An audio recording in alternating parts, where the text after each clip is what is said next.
concrete walls. There's a place for us where we could go, where we could be alone.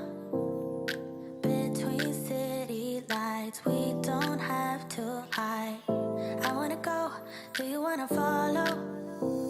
There's something in the air, I can't explain it, but it's there.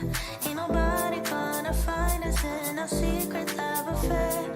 I don't wanna have to hide no more, it shouldn't be unfair. I wanna go, and I wanna know, do you wanna follow? Baby, do you wanna follow? Come with me, do you wanna follow? Baby, can't you see that? I wanna go, and I wanna know, do you wanna follow?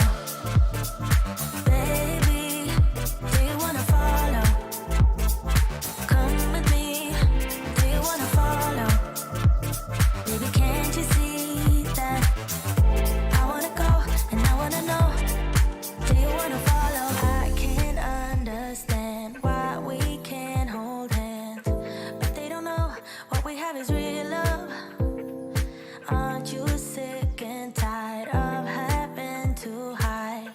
I know a place, do you wanna follow? There's something in the air, I can't explain it, but it's there. Ain't nobody gonna find us in our secret love affair. I don't wanna have to hide no more, it shouldn't be unfair. I wanna go, and I wanna know, do you wanna follow? Baby, do you wanna follow? Come with me, do you wanna follow? Baby, can't you see that? I wanna go, and I wanna know, do you wanna follow?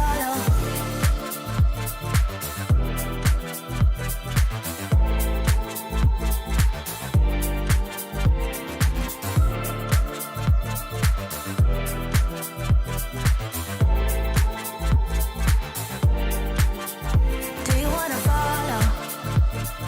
Baby, do you wanna follow? Come with me, do you wanna follow? Baby, can't you see that? I wanna go, and I wanna know, do you wanna follow?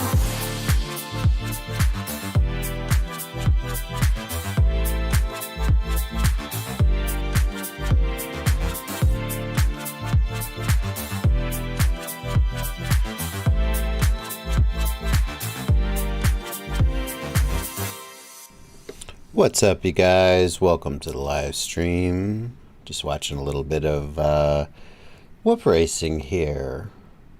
Well, racing. You're not racing if there's nobody racing with you, I guess. But trying out the Happy Model Mobeetle 6. Oh, okay, there we go. I crashed.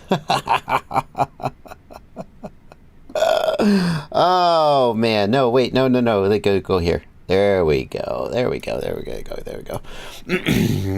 it flies. I mean, I fly. We could debate whether I was flying it good, but it was flying real good. Did a little side by side with the Mobula 6 and the Mobeetle here, flying one after the other. Long story short, the Mobeetle 6 flies better. It can be ordered with ExpressLRS on board. Got a 400 milliwatt video transmitter. I think it's a king, maybe the new king of whoops, as long as you don't fly it into the pool.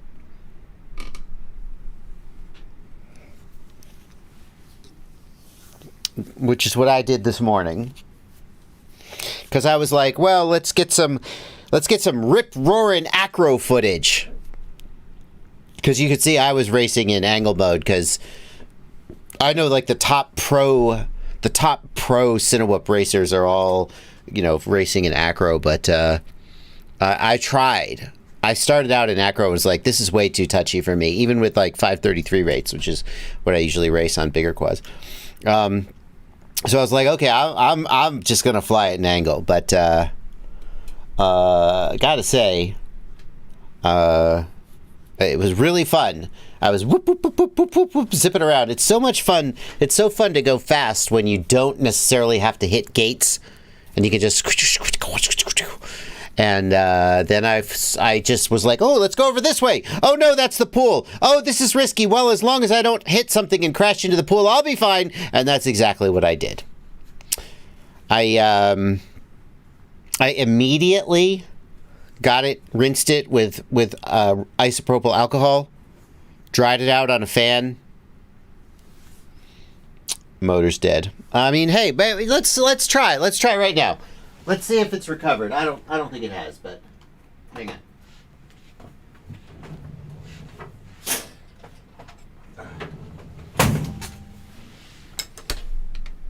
Maybe we'll get lucky. Maybe it just needed to dry out a little bit more. It did work. Everything worked except one motor didn't spin. I don't like... I'm not...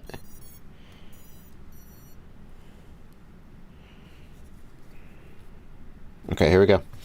We're going to arm it. Ready? No. Come on, little friend. Go. Go. Go, little friend. Go. No. She did. And good news. The good news is that there's literally nowhere has them in stock. Nowhere has them in stock. So I'm like, oh, I was looking forward to flying this some more. I was looking forward to finishing the review. Nope.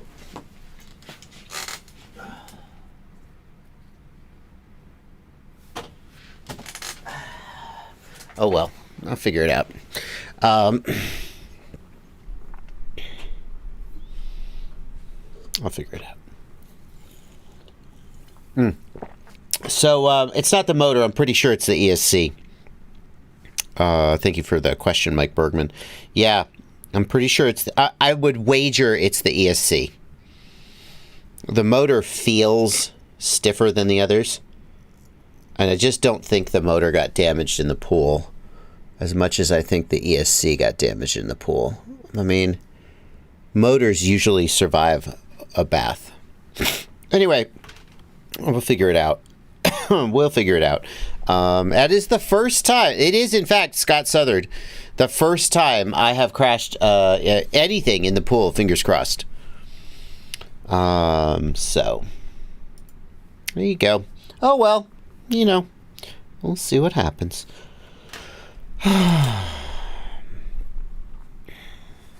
Welcome to the live stream, you guys. Thank you so much for coming out. If it is your first live stream, say hello in the chat. I'm so glad to have you. If it is not your first live stream, I don't care. No. Thank you as well for being here. Motors can run underwater, Abraham. The brushless motors are almost completely waterproof. The wire is enamel coated. And the bearings don't like to be submerged, but they won't fail instantly. They'll usually corrode over time.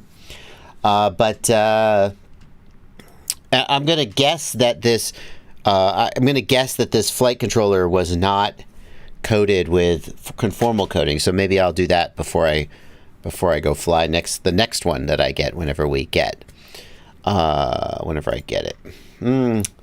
Welcome to the live stream. Here's what I got on my main screen. I always like to let you guys know what's up in case you're new here. This is my main screen. I'm going to be reading your chats and reading your questions here. This is my Discord server over here on the right side. These are my patrons. They subscribe to my Patreon, and one of the things they get as a reward is they get to be on the other side of my screen, and I pay attention to their questions too. And I'll also be reading your super chats. If you want to make sure I get your question, hit the $sign down here, leave a super chat, and I will read those a little later in the stream. But I always like to start out and take some regular chat questions. The Mobeetle ExpressLRS. Are you for real? Add to cart. Oh man, Tiny Whoop gonna come through for me. They got the ExpressLRS version in stock. I'm literally buying it right now. I'm not joking. Oh my goodness gracious. Yes! Okay, hang on. Sorry, but I'm going to have to take a second to do this so I can finish this gosh dang video. Do they still have the, do they have the props as well? The little, what is it, 3012? The 2-blade props? GemFan 2-blade 1mm shaft props, 2 sets. I think these are the ones that it comes with. The 3012. Adaptive motor 08020. So I think these are the correct props for the Mobeetle. I'm going to order a couple sets of these as well.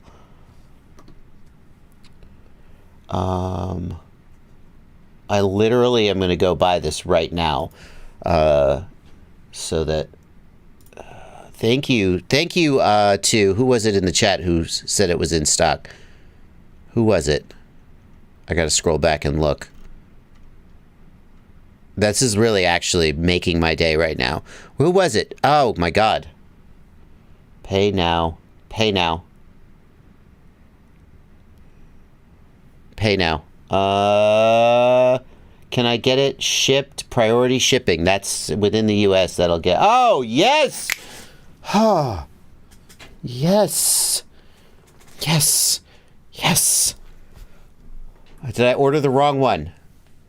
ELRS. Okay. Having done it in a rush like that, I would accidentally order the wrong one. That's exciting as hell. Oh. Did I order? Those are 40 mil. Okay, so I did order the wrong props. That's okay. That's okay. I'll take care of it another time. Whew. Thank you to who I can't find who suggested that. It was in the... Oh, here we go. It was Nickel FD. Nickel FD, thank you so much. Might want to buy more than one. I hope that I don't have to. Because I'm going to try not... I mean, it is $100. That's not nothing. Where's 30 millimeter props? 30 millimeter, 0.8, 1 millimeter shaft. Are these the right props? Are these the right ones? 0.8 millimeter and one. Oh, I need the 1 millimeter shaft though. I'm gonna throw that in while we're at it. All right. It's making my day because is it sold out now? Did I get in just in time? Because you guys are also buying this GD quad. John Goblin, I agree that the stock pigtail is not long enough. That's going to be one of my complaints in the review.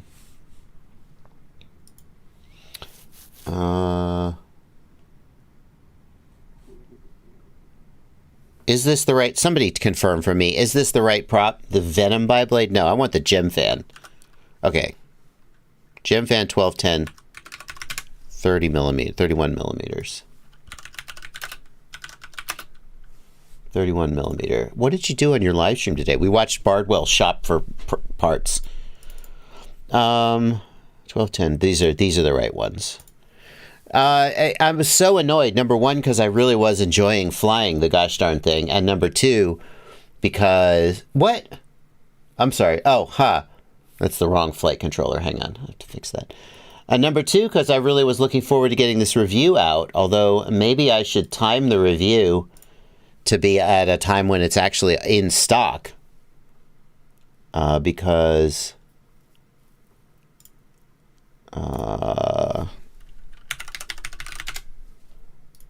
Risky typing your master password in while you're live streaming. Okay.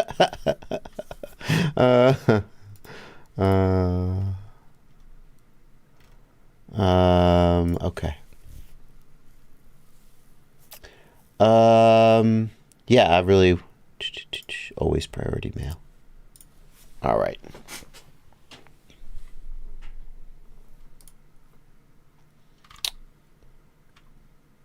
Oh, what do you not have a credit card saved? All right.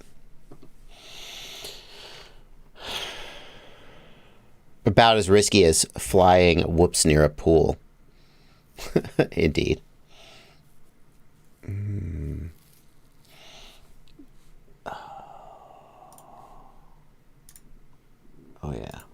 complete purchase.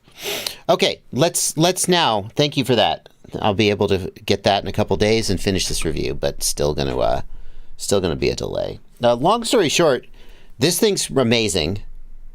It's amazing. Let's talk about this for a second before I get to your questions. They made smaller motors, 0702 instead of 08 motors, no, it's but they made it lighter, and it flies amazing. And with the 400 milliwatt VTX, which is more powerful than any other tiny whoop that I'm aware of, and ExpressLRS on board, it's a freaking rock star. If you get it, if you can get it. Anyway, it's not $25 for one set of props. It's $13 for 4 sets of props, and the props are 8 packs. So it's really 8 sets of props. And $10 shipping, because I always ship priority mail. I have not tried it with the carbon frame yet. I do agree with Fog Yamato, who says if only the ExpressLRS receiver was UART based instead of SPI. I agree with that. So, have they sold out? Did I get the last one?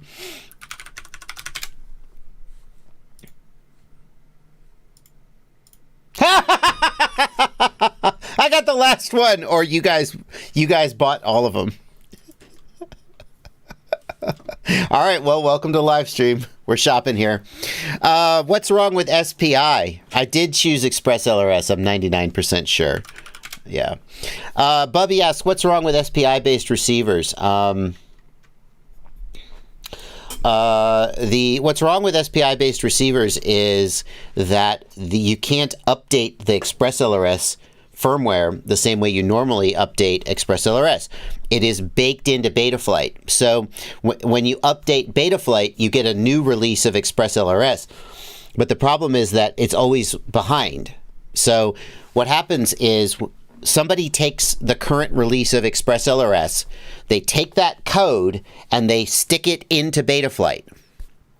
And then when you flash Betaflight to your flight controller, you get whatever version of ExpressLRS was baked into that code. And then ExpressLRS goes on, and they update, and they update new versions. And you just like, okay, well, one of these days there will be a new version of Betaflight that has this new code. You can't just update ExpressLRS by itself. So, that's the downside. The upside is lower latency, and some people feel like it's a positive to not have to mess with flashing ExpressLRS, but that's so great that I was able to get that. Thank you so much. Thank you so much for pointing out that they had it in stock. I thought I looked everywhere. I really appreciate it. Okay. Let's not talk about that anymore. Let's talk about your questions. Your questions are what we're here to talk about, not me and my problems as a reviewer.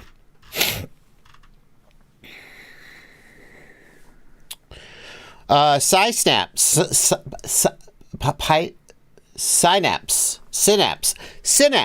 asks, what are your thoughts on getting a DJI controller for your HD build kit versus getting TX16S and ExpressLRS receiver? So Synapse is talking about this. No. Yes.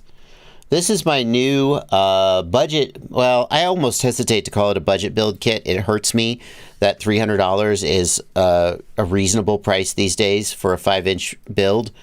I know you can do it cheaper. Please, you don't need to go into the chat and be like, $300, I could build one for $102.99. I know you could do it cheaper.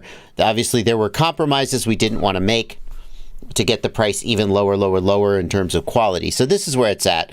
But you'll notice it isn't called a budget build kit like the last one was, just because it hurts me so much that $300, or for DJI $450, $460 is where you're at.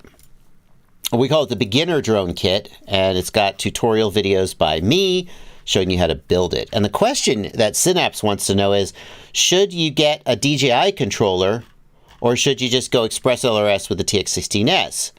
And that is, it's a personal question. You can sort of decide for yourself which of those is best for you. The advantage of the DJI, and by the way, I do have instructions in the tutorial for both the DJI controller and the Radiomaster Zorro. I picked the Zorro because it's cheaper. Because Get FPV was like, don't you want to do the build tutorial with your Joshua Bardwell branded TX16S? And I was like, yeah, but that's $250. And the Zorro's like $100. What's the Zorro? I bet it's not $100 anymore. Zorro's cheaper. Zorro's $130. I was like, as a beginner, they don't want to spend $250 on my radio. So I did the tutorial with the Radiomaster Zorro, but you could use the DJI controller. DJI Smart. Where's the DJI FPV controller? Can you still even buy it? Yes, you can. The advantage of the DJI controller is you don't have to install a separate receiver, and configuration is a little simpler. That's basically the advantage. Disadvantages, you don't have a lot of the programmability that you have with OpenTX or EdgeTX radios. But for many people, that is not an advantage. Many people want a much simpler configuration. Synapse wants to know, the other question Synapse wants to know is, have you had any problems with the mounting spot you recommended? Yeah, so I put the only place on that frame I could find to mount the receiver was behind the camera. And it's sort of tucked in there, especially because I used the EP2 receiver with a ceramic antenna.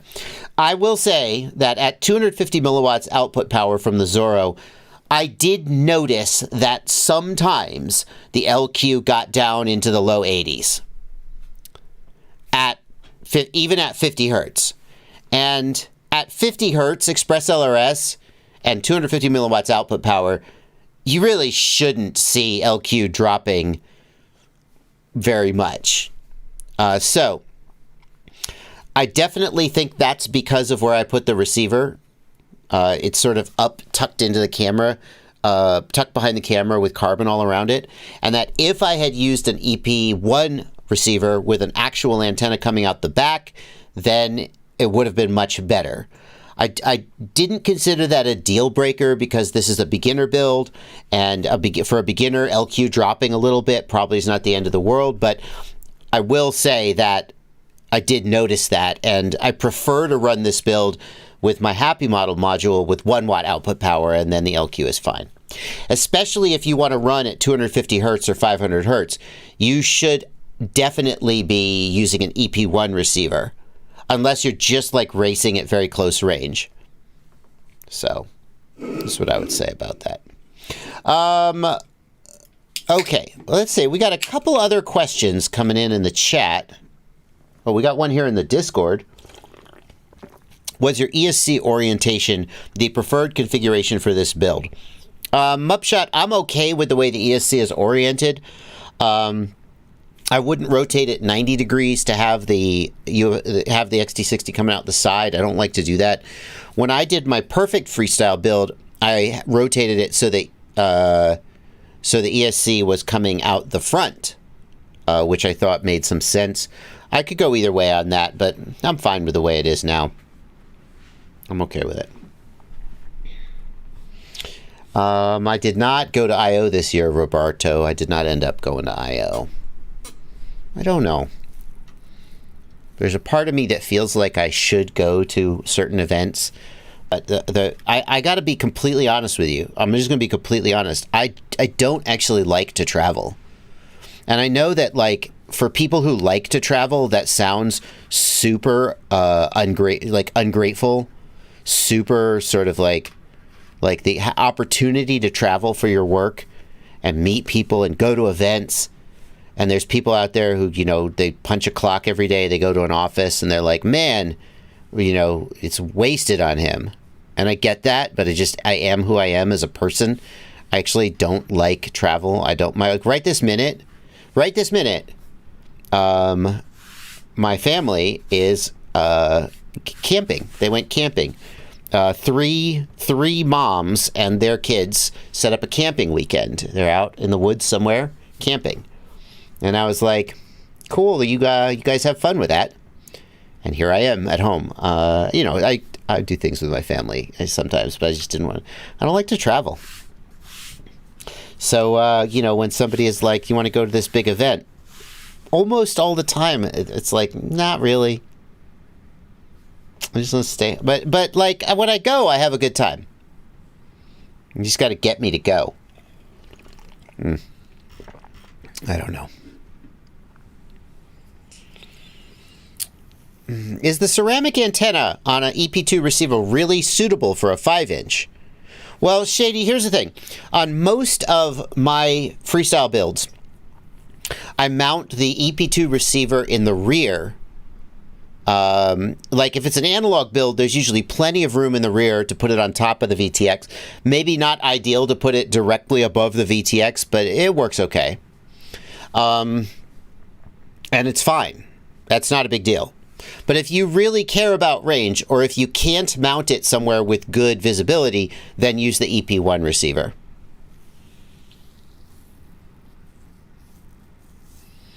John Goblin argues that the ceramic antenna isn't suitable for anything but close range, especially with the Zorro with 250 milliwatts. I don't know if I would go that far, John.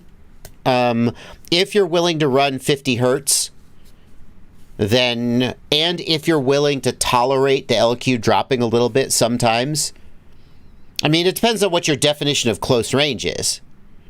Here's the thing I would argue.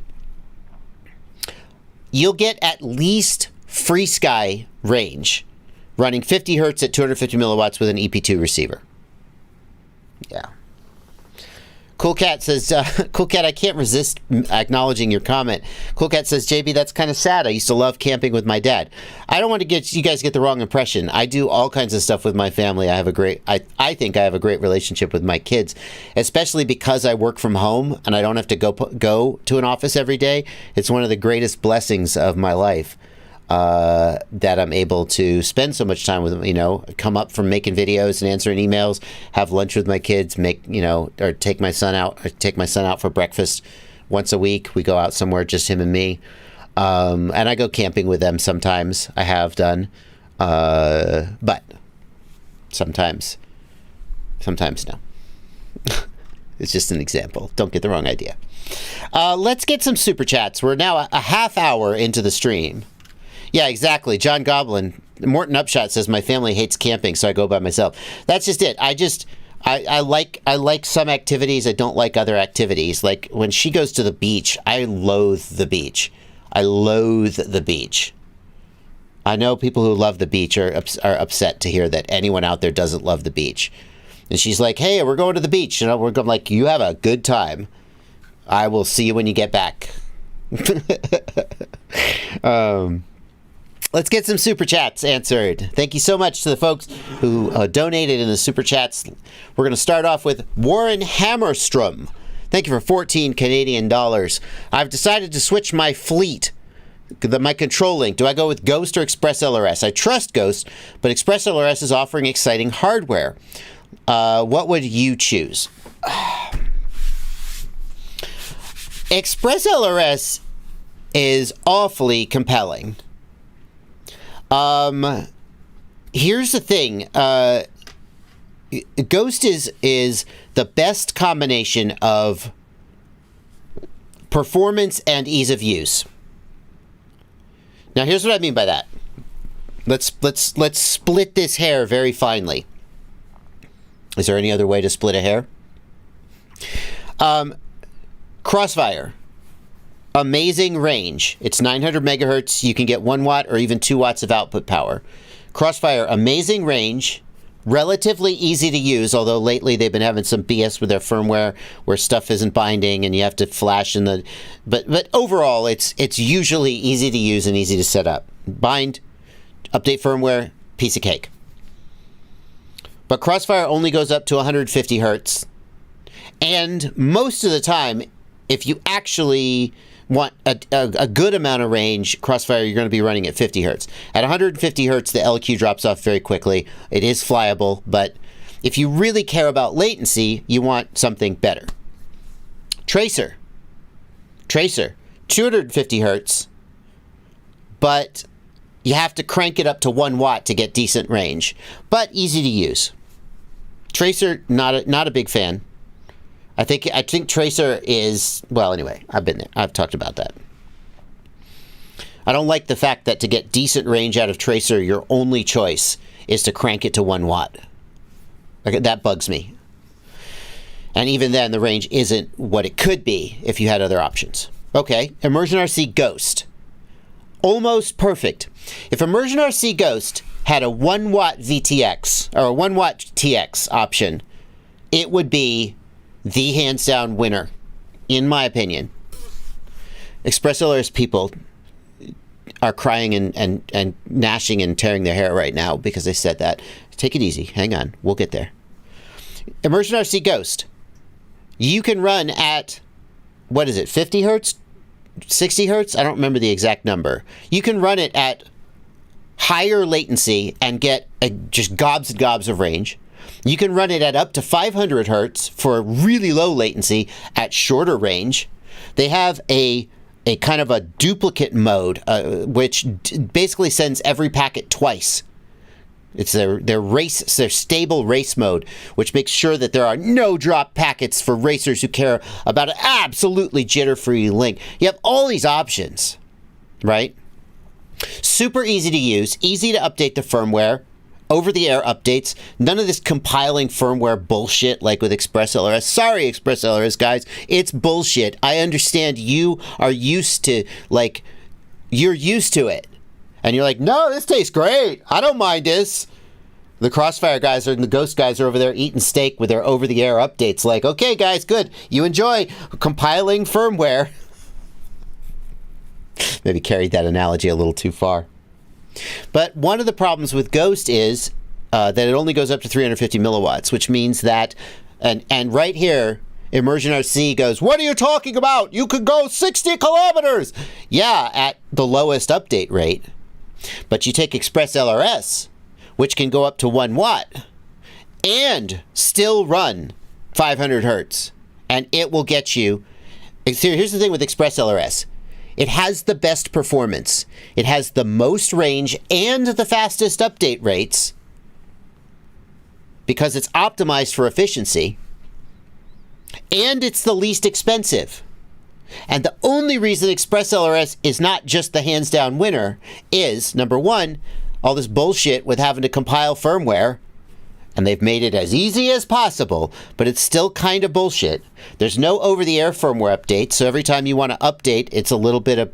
And they've done a lot to make that easier. Like, they've got the ability to update over Wi-Fi. It's good, but it's not as easy as just boop, boop. I push a button on my module and it updates. Okay. You have to admit, ExpressLRS has any downsides, guys. Sorry. Compiling firmware, no over-the-air updates, updating firmware, kind of a pain in the ass. And the quality of the hardware is mixed. Some of it's good, some of it's bad. Just like with Betaflight flight controllers, it's all open source, so it's mixed. Sometimes you get a good one, sometimes you get a bad one. And when, like, Happy Model are pretty reliable. Beta FPV are, a little questionable. And then some new company comes out with a ExpressLRS receiver, and you're like, is it good? Is it bad? I don't know. But there are so many upsides to ExpressLRS. The ability to have SPI-based receivers built into this thing. This thing can go as far as any 5-inch quad. Well, maybe not quite as far because it isn't a full receiver, but this will go as far as your video. And how often can you say that about a tiny whoop? So between Ghost and ExpressLRS, it's tough to call. If Ghost had a 1 watt module, maybe. I think it would be like the hands down, but ExpressLRS is very compelling if you don't mind the BS with the compiling firmware and stuff.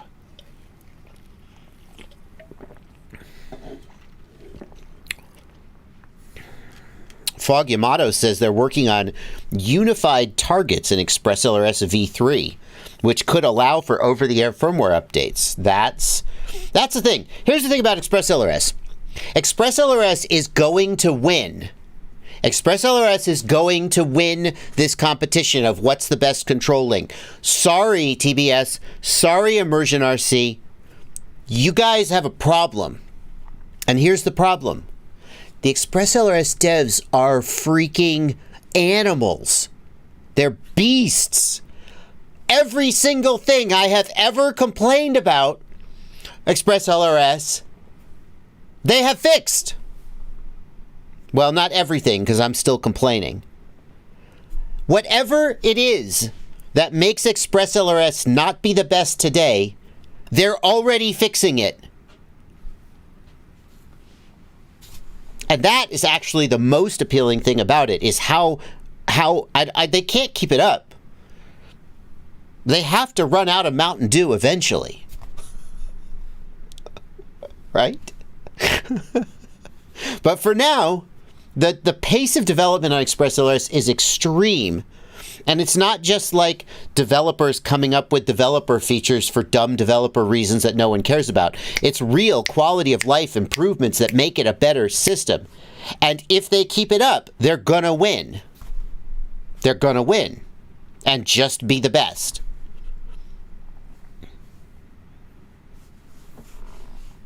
And it's interesting because if you look at the Betaflight developers, and you have to be very careful when saying anything even remotely critical of people who work their asses off for free, which is what open source developers do. But the Betaflight developers sometimes seem to have an attitude of, we don't really care what you want. We have a vision for this project. We're going to do what we think is best.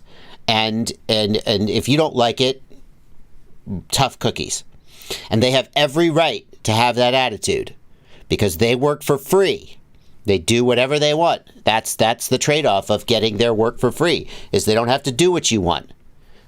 But it really feels like the ExpressLRS devs have an attitude of, oh yeah, you're right, that is a problem. Let's fix it. They really, maybe that's just me. Maybe they just listen to me. I don't know. But like, I've complained about several things and then boom, they just fixed it and made it happen. And I'm like, okay, well, I guess that's how you make a better product. Mavlink support is a use case for Crossfire. Does Crossfire Mavlink support really work? I've heard people complain that it doesn't actually really work, that it's only paper support. Anyway, so thank you, Warren Hammerstrom. I've now spent 8 minutes on the first super chat. We have 17 more super chats. I'll be reading. Let's continue. Philly Style FPV, thank you for a $5 super chat. Hey JB, happy model F4 Crazy Bee board. The VTX is going out. Very bad range. How do I disable it and wire in a new VTX? So Philly Style, I want to start by saying, are you sure that you're not in pit mode? I have. This is the Diamond VTX, not the Crazy Bee board. So maybe it's a different VTX. This thing shipped with... here, let's plug it in. I do believe it will still work with USB. It's just the ESC is toast. So this flight controller shipped with... If we go into the video transmitter tab, it shipped with low power disarm turned on. Okay? And what that means is it stays in pit mode until you arm. And I was like getting terrible range. And then when I realized what was happening, I was like, oh, okay. Now you said, what did you say? Very bad range. I assume that you're flying it. But the other thing is that if you mess up the VTX table, hang on. So here we are. If you get the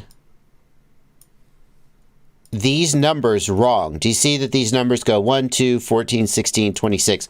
If you get the power values wrong, that's the specific numbers that have to be right. The VTX will lock itself at its lowest output power. So if I were to just mess these up, I don't know what exactly I would do to mess them up. But you could have a messed up VTX table. If you legitimately are sure that your VTX is messed up, I'm not sure how you could disable it, to be honest with you. You could always put it in pit mode. You could put it in pit mode and desolder the antenna and then cross your finger.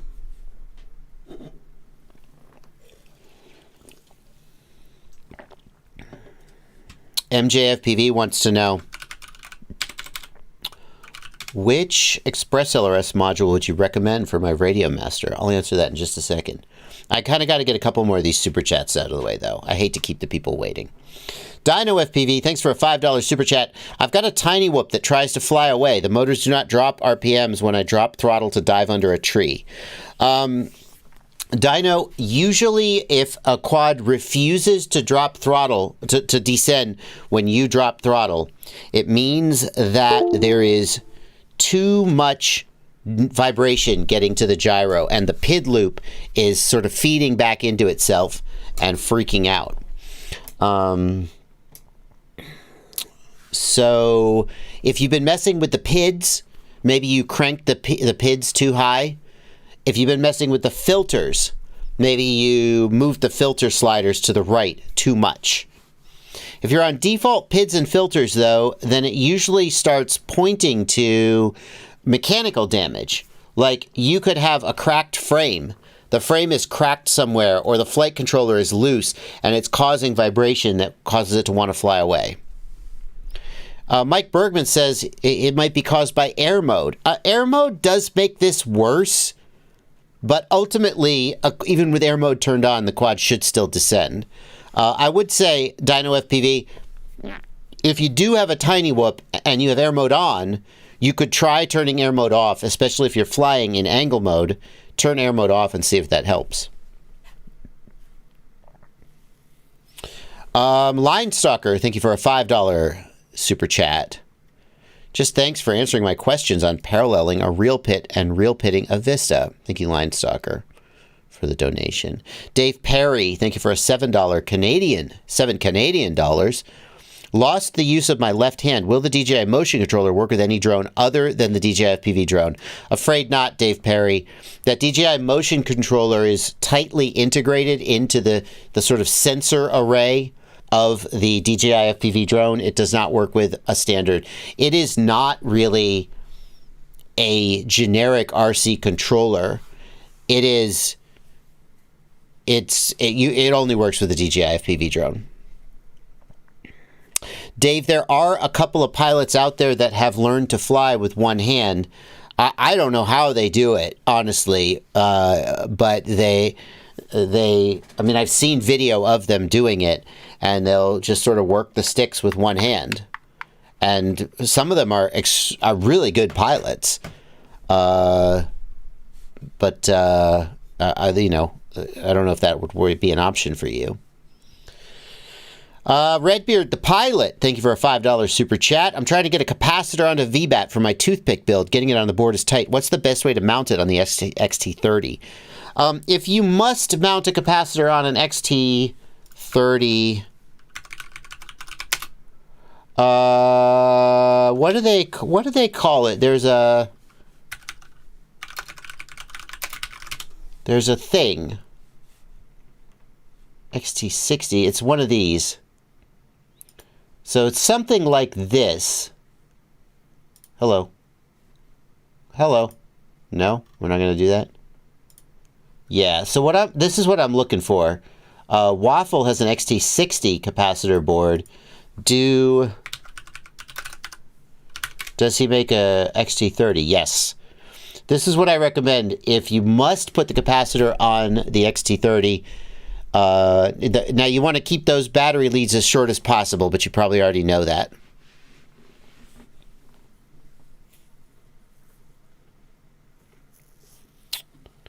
Uh-huh.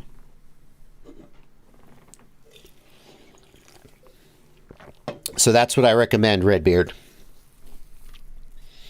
A lot of people will just solder the capacitor on to the XT30 with its legs. The problem is that it's constantly getting wiggled around and it's not securely attached in the way that it is here. This is actually a really nice little, I mean, it really hurts that they're charging $5 for it. Waffle, come on, man. Okay.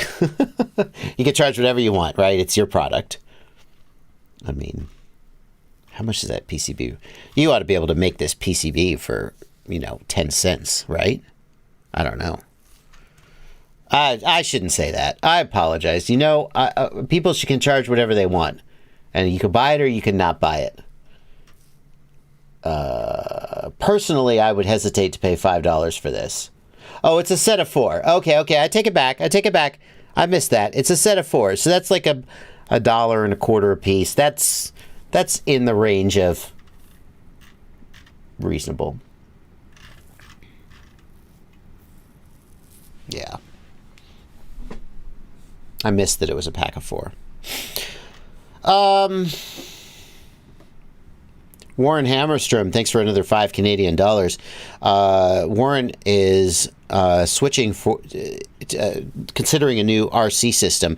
I'm looking for simplicity, ease of use, and clean builds. Simplicity and ease of use, Ghost beats ExpressLRS. Clean builds, ExpressLRS wins if you're willing to do the EP2 receiver, although the EP2 receiver does have reduced range compared to the EP1. But the ceramic antenna is one of the most... Frankly, the EP2 receiver with ceramic antenna is what got me to start putting ExpressLRS into a lot of my builds. Just because, like, here's what building a 5-inch is like for me. Oh, I got to get a 3D print for my antenna. Oh, there isn't a 3D print for this frame. Oh, no, what am I going to do? There's a 3D print, but it doesn't fit my antenna. What a pain in the ass. How am I going to mount my antenna? And then the EP2 is just like, nope, just stick it somewhere. I'm like, oh, that's compelling. Odubleg FPV asks Simon K or One Shot. Are you a time traveler who is visiting us from 2016? Because that's what that question reminds me of. So Simon K is, and those two things aren't even the same thing. Simon K is a firmware. One Shot is a protocol that might or might not be supported by Simon K. Don't run Simon K ESCs in 2022. There's no... I don't even... Does anyone still make Simon K ESCs? Cheech FPV, thank you for a $5 super chat. Why did you choose to go with the BMI 270 instead of the ICM 2062 on your new JBF7 flight controller? Did you know... There's a new V2 of the JBF7 flight controller. We finally updated it. One of the things we updated was the gyro. It has a BMI 270 gyro on it instead of the ICM 2682. It's got a barometer on it now. We are going to be moving towards getting INAV target, we hope. But we hope. It got plugs on the bottom for people who don't like to solder. You have plugs for easy swap. And one of the things that we did was we raised the price. And this relates to the question about the BMI gyro. So I don't remember the exact number, but they came to me and they said, if you want the ICM, they said MPU 6000 is not an option. Not an option. We don't have them.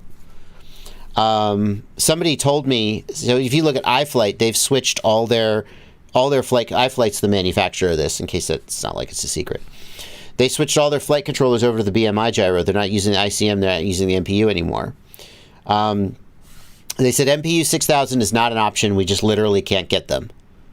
They said ICM gyro is an option, but the price is going to go up by, and I don't remember the amount, but to have ICM gyros on there, it would have been more expensive.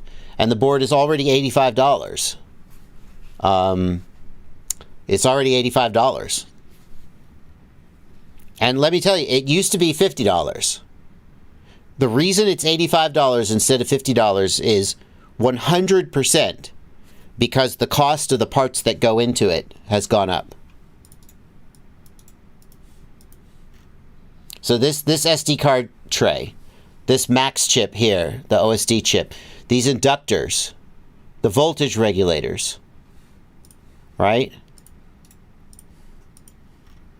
This USB plug, this chip here, whoa, yeah, this little gyro, this little barometer here, you know, this is, I don't know what it is, like a $5 chip. That's their I don't remember the exact number. So people who are gonna don't go in the chat and be like, well, that's ridiculous. I don't remember, but like every single one of these components that you see here has doubled or tripled or more in price in the last year.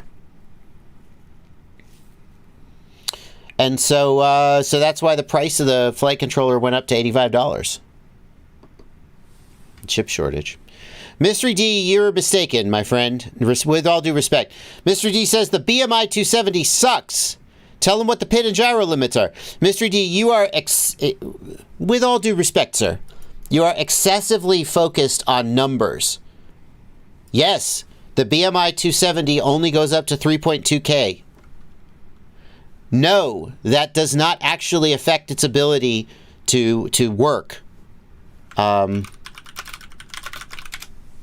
Especially now that the Betaflight devs have changed the built-in hardware filter to be 250 hertz, the same as the other gyros are. And if you don't believe me, you can believe Chris Rosser. Who would disagree with Chris Rosser? Chris Rosser did bench tests where he measured the frequency response of the gyros and found that the MPU 6000 and the BMI 270 delivered equal performance at low frequencies, and both the MPU 6000 and the BMI 270 were better than the ICM 2602. Okay? Now that's just a bench test, but the thing is that when you're running at 3.2 kilohertz, the reason the BMI 270 used to perform worse is in part because the built-in low-pass filter was up around 800 hertz. I don't remember the exact number. The Betaflight devs and Betaflight's filtering was tuned for gyros with a built-in low-pass filter around 250 hertz, which is what the MPU and the ICM's gyros did. Betaflight has been updated to now tell the gyro to change its low-pass to 250 hertz. So the fact that the BMI 270 only runs at 3.2 kilohertz instead of 8 kilohertz is not affecting its performance. That's my opinion.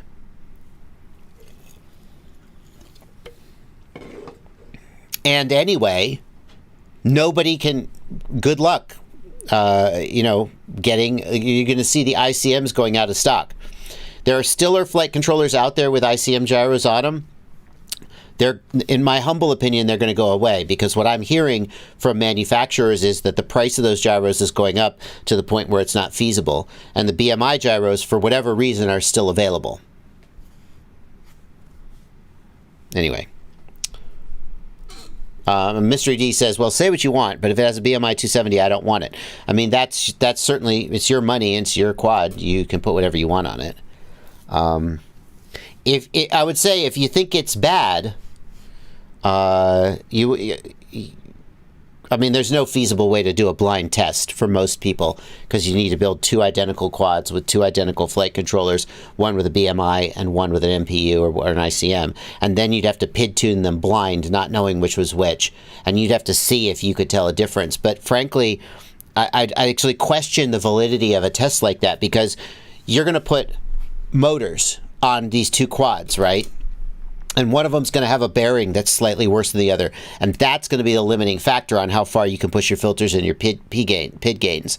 And then you're going to conclude, oh, the gyro was worse or the gyro was better. And I don't think that's valid. What happens when the BMI gyro goes away too? I don't know, Van Life. We'll figure out something else to do. Bannister Post, you do not need to change your filters if you're using an MPU 6000. Again, the Betaflight devs in Betaflight 4.3 have made a change to... They found out that they could configure the gyro to match the other configuration that they were used to.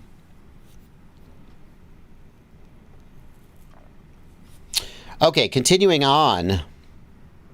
Cheech FPV's question, continuing the question, what's your filter recommendation to run the BMI 270 on Betaflight 4.2? Cheech, if you are running the BMI 270 on Betaflight 4.2, then you should make a change to the filters. And Chris Rosser has a recommendation.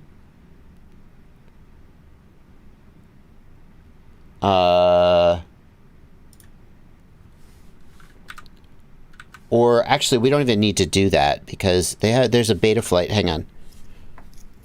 So if you're using the BMI 270 on Betaflight 4.2, what you should do is go into the presets tab.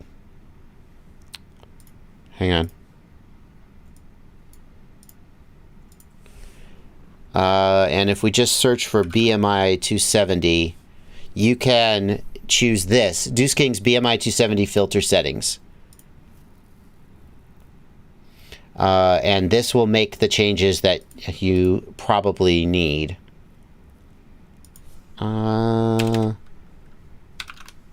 Yeah, there's a preset for it. So that's what I would do. But only on Betaflight 4.2. In fact, well, he's marked this as 4.3. I'm not sure that adds up to me. Well, let's go look at what Chris Rosser recommended then. There's just one change that you... Here we go. So this is what Chris Rosser recommends, again, on Betaflight 4.2, not 4.3. Set gyro low pass 2 to 250 Hz biquad if you have noise issues. Again, Betaflight 4.3 changes the low pass filter in hardware, and you do not need to do this on Betaflight 4.3. Okay.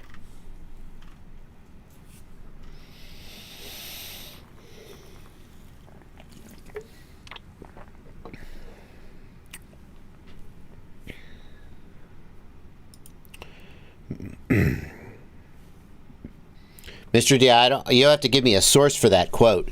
Chris Rosser said, according to Mr. D, Chris Rosser said, stick with 8K no matter the firmware. You have to give me a source for that quote. It obviously wasn't this video about the BMI gyro. Since the BMI gyro doesn't do 8K. I mean, the context for that quote must be a discussion of gyros that support 8K filtering. Or 8K sampling. He may have been saying versus 32K. He may have been saying stick with 8K, don't use 32K. But he explicitly says, I mean, if you're gonna... He explicitly says that the BMI gyro is as good as the MPU 6000. So I think you're taking that quote out of context, Mr. D.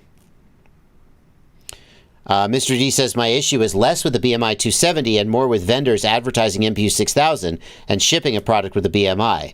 Mr. D, I know Diatone advertised the MPU 6 series and shipped it with the 6500. I don't know anybody who's shipped with a BMI. I mean, absolutely, some vendors are switching the gyro, and many stores may not update the product page to reflect the new hardware. Obviously, people should advertise the product that they're shipping. No, I'm not going to argue with you there. But you specifically said, I won't buy one that has a BMI. So you have an issue with the BMI. That's your prerogative. Let's see here. AF Killa in the Discord wants to know, what's the difference between a capacitor like the Rubicon 35 volt versus ones like the SH115? Oh, AF Killa, I'm not going to be able to answer that question for you, my friend. Like,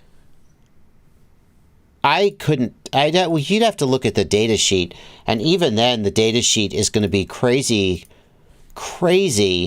complicated, and I absolutely am not sure I could confidently figure out which of these specs is the most meaningful one. 35 volt, 470 microfarad. The key characteristics you want to look for is this 105 temperature rating. 105 degrees C. You can't really see it there. So it's the microfarads, the voltage, and this 105C means it is a low ESR. So you see how it doesn't list an ESR here? It just says dash. This 105C rating basically guarantees that it's low ESR. It could be higher, but it could be 110 or something higher. It needs to be at least 105C. So here we've got another one, which is a 470, 35. This one is lifetime. Lifetime is 5,000 hours, and the operating temp is 55 to 105. This one is 7,000 hours, and the operating temp is 40 to 105. The impedance, 78 milliohms versus... Does it even list the impedance? Where's the impedance? It doesn't even list it.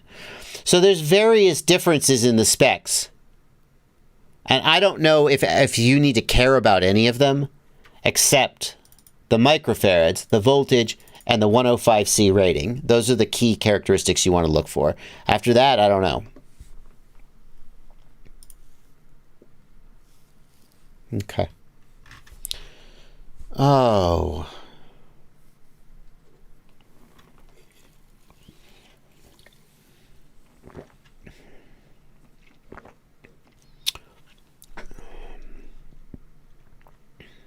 Let's see here. Scrolling back.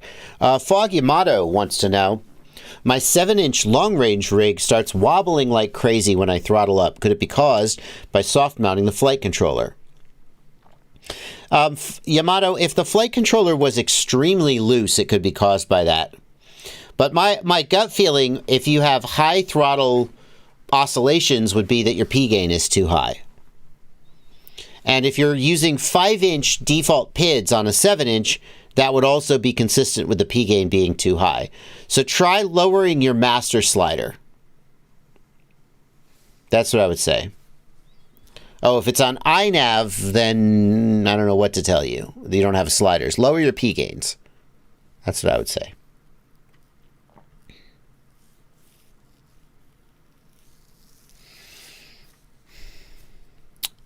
Arkansas FPV wants us to know if I can shout out the Drone Nation app. Drone Nation, sure. Drone Nation is, this is a website, but Drone Nation is also an app on your favorite app store. It's a pretty cool app. They actually sponsor. Give me a drink or what? Who is that guy? That little Tommy. Come on now. How long ago was that? Alright. So, my name's Tommy, and I'm going to tell you a story about Joe. Alright, so Joe is like this average dude, and one night he's just like spending hours and hours on YouTube. I've never seen Comes this. across these drone videos, and he just gets immediately hooked. He's just like video after video after video, and after a while he's just like, I need this in my life, like right now. He spends hours on Google and ends up with a ready-to-fly drone, and it's got this old version of like Betaflight. And so he does some more research, and eventually he figures out, alright, I should probably be on some newer firmware, you know, I need like the best stuff. And so he's trying to figure out how to do that, but he's like posting on Facebook to try and get help, but between like ads and cat videos, he just can't get the help he needs, right? So finally he's looking at his laptop, and he's just like, dude, why won't this freaking flash? What is this DFU mode? So I'm like, first of all, get off Facebook. Use this app called Drone Nation, and then just post it on the timeline, and like somebody will answer it. Looks at me with this weird face. He's like, wait, an app? I'm like, yeah, man, it's just an app. There's an app for everything these days. Just download the app, check it out, you get the help I don't think we should watch 5 minutes of this. you need. And he goes, whoa, But Drone Nation- drives to the, I'm looking for this place. Drone Nation is an app. It's got forums, Q&A, flight locations. Yeah, you can watch this. There's a whole 5-minute ad with Tommy Tabahia. I've never seen this. It's pretty cool. DroneNation.org, or download the Drone Nation app on your local app store. Correct me if I'm wrong, is the dev for Drone Nation the same dev as the guy who developed FPV Exchange, or are they different people? I am not 100% sure. I'm gonna insult somebody accidentally, so I apologize for that. They're different. Okay, they're not the same guy. I just, in my head, those two things are like two of the most, I was going to say most interesting development projects. Obviously, like ExpressLRS is interesting, Betaflight's interesting. But in terms of apps and the web, Drone Nation and FPV Exchange are two of the best sort of community projects in FPV.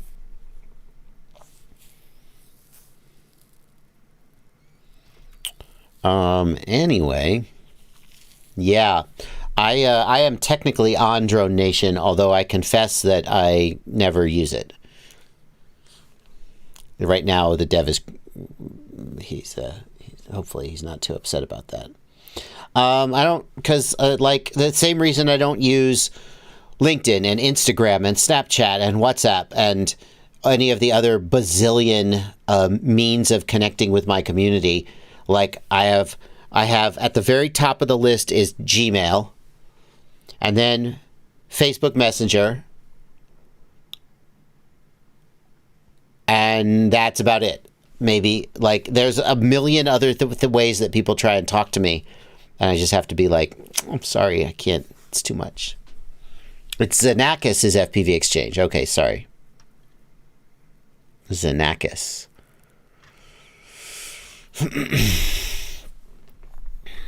Discord, sure. Discord is probably 2 or 3 on my list.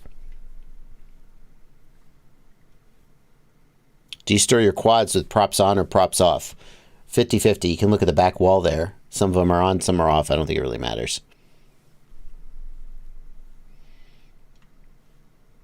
Hey, Xenakis. Xenakis is here. Yep, there's FPV Exchange. Yep.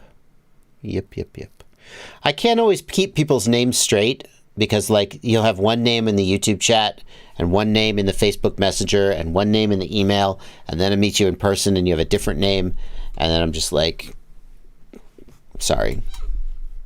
I can't always keep it straight. Just is what it is. We'll go back to this question about what ExpressLRS module do I recommend? It's the perfect opportunity for me to segue to my sponsor break. I don't sell sponsorship for this live stream. I tried, and they wouldn't pay me enough to make it worthwhile. I literally got offered a Raid Shadow Legends. They said, do you want to do an hour-long Raid Shadow Legends stream? And I was like, I mean, I thought to myself, if I were to replace the Sunday live stream with an hour of Raid Shadow Legends, everyone would hate me. I would feel dirty. But I was like, what if, like, at 1 a.m. on a Saturday, I just popped up and did a surprise Raid Shadow Legends stream? Hey, okay. What? I was like, hey, yeah, how much? They were like, well, let me see your analytics. So I sent them my analytics. And they came back and they were like, we could offer you, I think it was $300. And I was like, no. No. Now you're probably thinking $300 for an hour of playing video games sounds like a pretty sweet deal. No, you're not wrong. But according, I should be able to make $300 for a 60-second ad read based on my analytics. It's not that that's just, and the, if I'm going to sell out and do a Raid Shadow Legends stream, I'm going to need more than $300. That's just, I got to live with myself. Okay, so I don't have a sponsor, is my point. I don't have a sponsor for this stream. So when I segue to an ad break, it's going to be my own website, fpvknowitall.com. FPVKnowItAll.com is home of the ultimate FPV shopping list, where you can find recommended parts in various categories. Now, the category we are thinking about right now is controllers and receivers. And there's a section here about ExpressLRS. You're not sure what ExpressLRS is or why it's desirable? Boom! There's a little paragraph here to help you out. And we have suggested hardware. Now, there's other hardware out there, and some of it might be good. But what we want to do with this page is find like the 3 or 5 ones that we are confident that you will get a good experience with. So these are the ones that I most recommend. Excuse me, geez. Not really making a good impression. You're burping in the middle of an ad read. I got to get the Axis Flying Thor module added. Ever since they got the price of that down to like $80. I got to add the Axis Flying Thor. Hang on. Let me make a note for myself. Have I already made this note? I think I'm the worst. Okay, good. I haven't done it.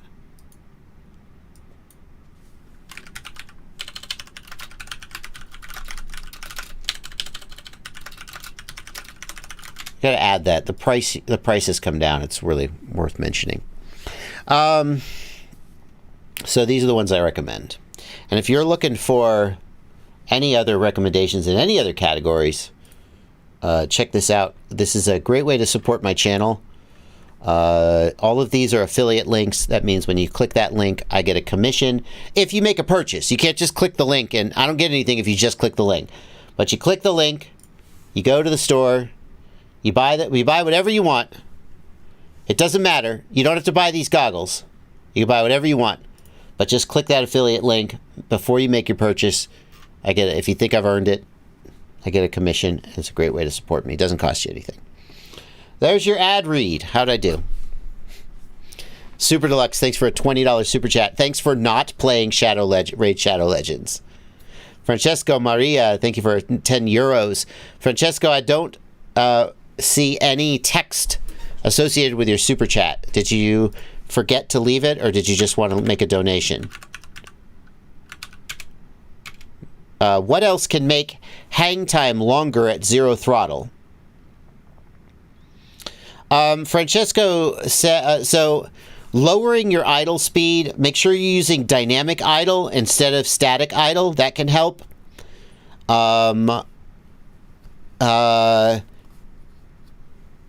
You could try to do things that increase drag, but if you increase drag, then you will have longer hang time. But the problem is you'll also have lots of drag the rest of the time, which doesn't tend to make a quad fly well. So if you want more hang time, make sure your idle speed is as low as possible, and then you need more up punch to get more hang. At the end of the day, you can't defeat gravity. So a lighter quad will tend to have more hang time. Reduce weight, reduce your idle speed, use dynamic idle. And then if you want to try to do things to increase drag and increase air resistance, you can, but you'll make the whole quad fly worse in exchange for that. So I'm not sure it's worth it. Danielle Giuliano, thank you for a $5 super chat. Has anyone successfully switched to gyros on a 1S AIO? I am not the man to show you how to do that, Daniel. Yeah, so you would need a hot air station. You would need to know how to do hot air SMD rework. And then once you switch it, would it even work? Like, because I don't know if it would even work. Igor, so I'm afraid I'm not the guy there, Daniel. I don't do like SMD surface mount stuff. That's just not something I know how to do. The best way to get hang time is you go up and then you flip over, and now you're carrying momentum upwards. Once you flip over, it's mostly a matter of physics. You're essentially a projectile. the lower your idle speed, the more of a projectile you are. So the best way to get more hang time is to have punchy, responsive motors that make a lot of thrust, so that when you, boom, punch up, then you get extra velocity going up. I once made a video. This is embarrassing. It's not embarrassing, but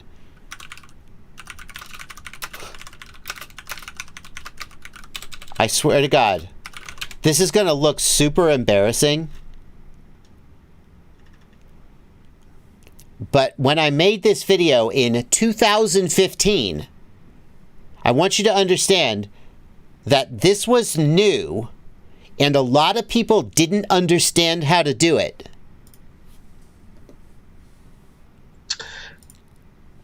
How to float inverted like Mr. Steele.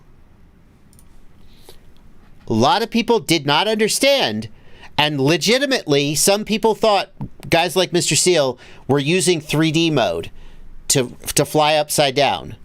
Legitimately, I spent 8 minutes explaining that you punch the throttle to go up. It has become popular in recent oh my goodness weeks, months. I don't know how long it's been. It's become popular for FPV acro pilots to do these really cool hang time maneuvers where the copter flips upside down. It just seems to sit there forever. Sometimes the pilot will do a yaw pirouette or I don't know, all kinds of cool moves where the copter just seems to hang upside down in the air way to forever. go. This was before I started having a face cam. And I happen to be looking right now at a video from some of these video. We could just get these crazy 3D in the. Okay. The answer to a minute, still just sitting here on this screen. My goodness, Mike. How these guys are getting me and fire it straight to the air out of to here, the motors all the way down to idle reliably, fast as we kind of think it does. And you can get a lot of hang time, several seconds, if you do the right thing. But the right thing is important. So having had to set that up a ball that's through the air, you would want to do is you would throttle up to. Oh my God! I literally just talked for 6 minutes over a static image. Oh wow! And before you hit the ground, but you can practice and wait. Don't do it. Okay, so go do whatever. So let's take a look at an example from Mr. Steele's video, which I have selected, and I'm going to just play it now.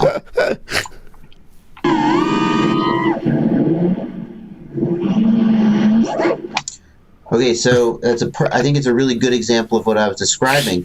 And notice that from the moment he crests the tree, he cuts his motors, he goes inverted, and then he just sits there. Okay. Yeah. So people didn't understand how he was doing that. I know that sounds dumb in this day and age, but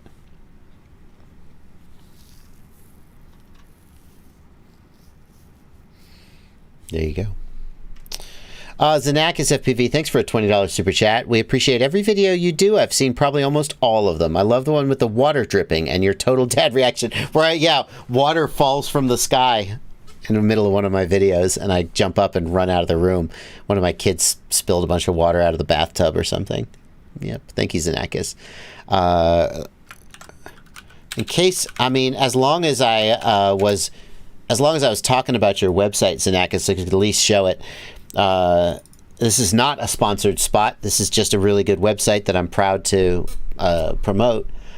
This is fpvexchange.com. If you have used parts that you need to sell, or you're looking to buy used parts from anyone around the world, FPV Exchange is one of the best ways to do it. One of the cool things about FPV Exchange is that it integrates listings from stores as well as listings from individuals, so you can comparison shop. And like just today, I was looking, just today I was looking for one of these.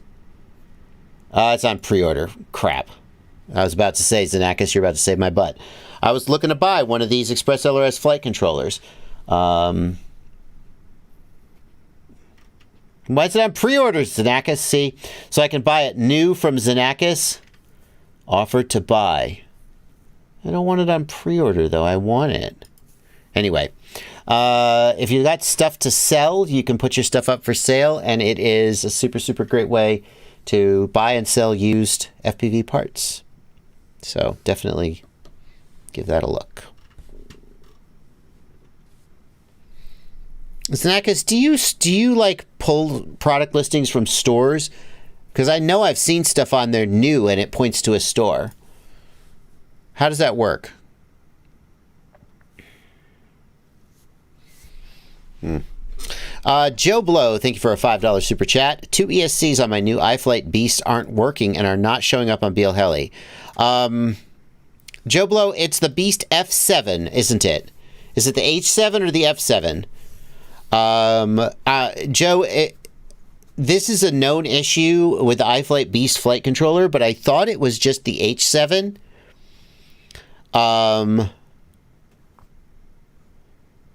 I think you should try turning off bidirectional D-Shot and see if that fixes it. And then try flashing to Betaflight 4.3 and see if that fixes it. And or if you're on 4.3, flash back to 4.2. There's a known issue with the Beast. I thought it was just the H7. Maybe it's the F7 too.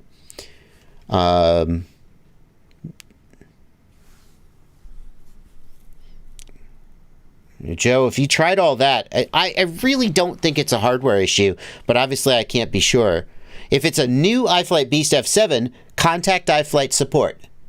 iFlight has better support. I'm not going to say like that they'll bend over, kiss your butt, and beg you for forgiveness and give you a new flight controller and a cup of coffee. But iFlight has better support than many companies in this hobby. And if you got a brand new flight controller and it's not working, you should contact support and see what they have to say.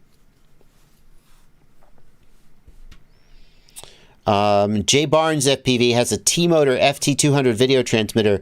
The power won't go up from 25 milliwatts. Anytime somebody says they have a video transmitter that won't go above 25 milliwatts, the very first thing I do is look up whether it needs to be unlocked.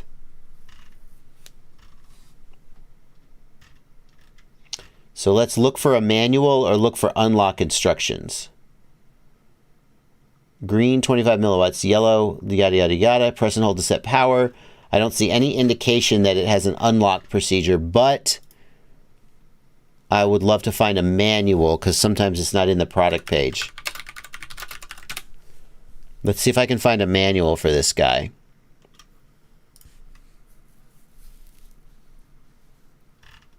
That's the same page. Radiomanual.eu. There we go. FT200. Is that right? This is not the FT200 I'm looking for. All right, let's try searching for FT200 VTX unlock.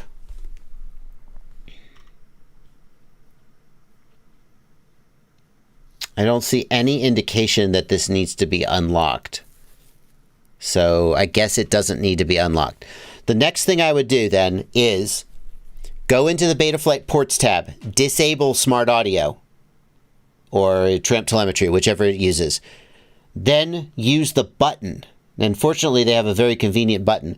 Use the button to change power and see if it will change power using just the button.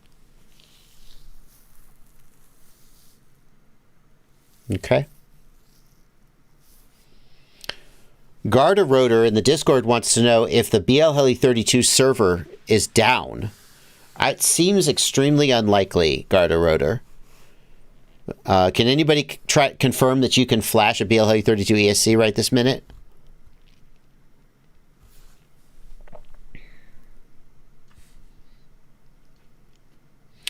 Zanakis says that he does pull listings from stores, but he doesn't want to be a drain on their resources.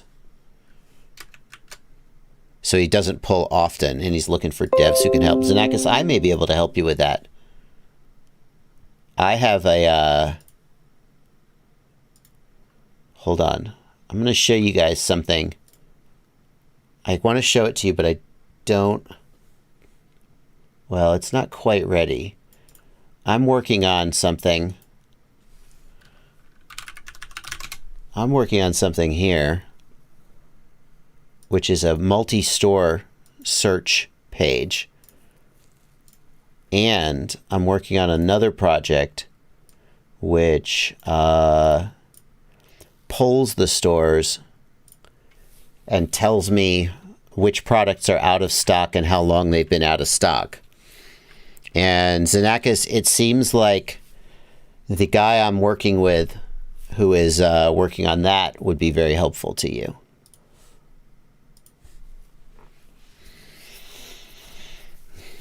That is not quite ready to go live yet.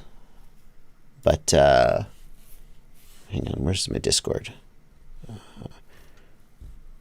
Maybe I could get you in touch with him. Xenakis, message me or email me, and I'll put you in touch with a dev who may be able to help you.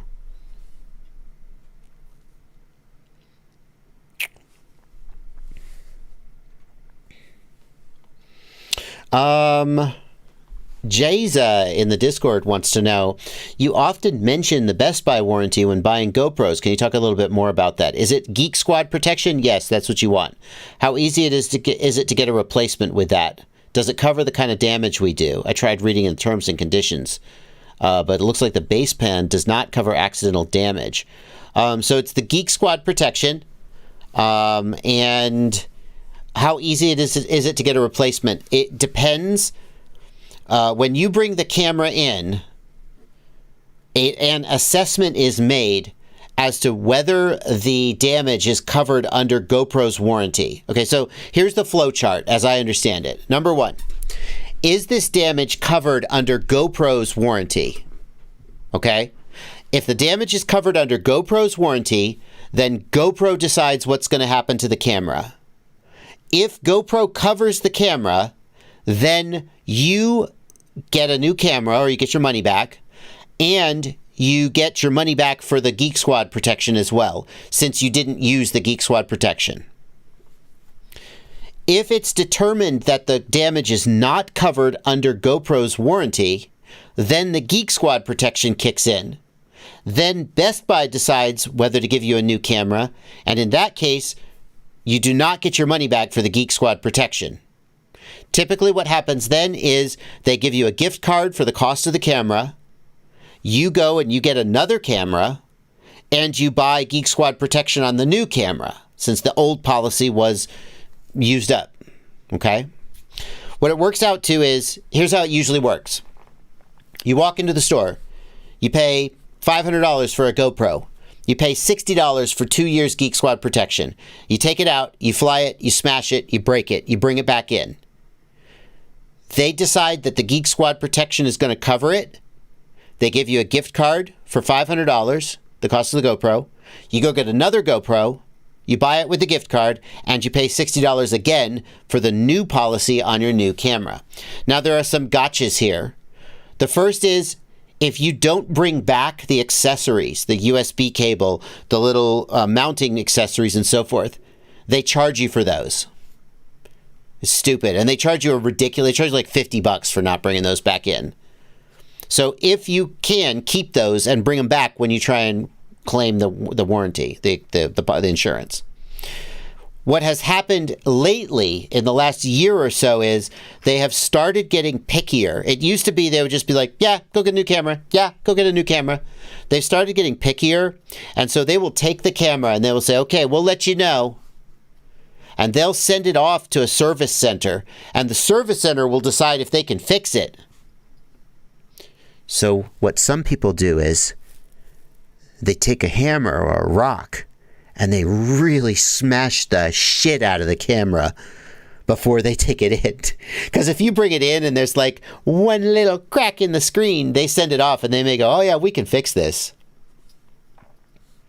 But the thing is that these days there's often a delay where you bring it in and they go, okay. And then like a week later they say, okay, it's been decided. You get a new camera. The days of walking into a Best Buy and just walking out 20 minutes later with a new camera are not as common as they used to be. But that's basically how it works. That's basically how it works. And it's still the best deal in the USA for people who smash their cameras often.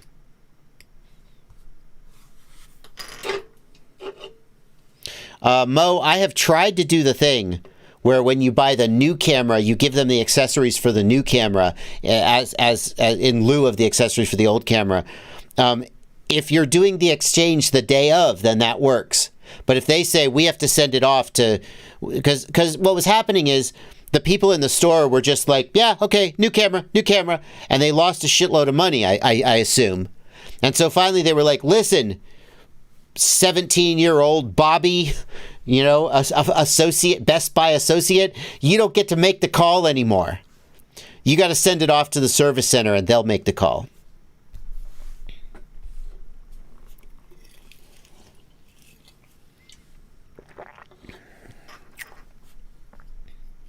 Yeah, so the new policy, and not every Best Buy seems to implement this, but I believe the official policy is that every camera gets sent in to the service center for evaluation, that the clerk at the desk can't make the call. And so basically you will not get a new camera the day of, unless you happen to be at a store where they're just not following the policy.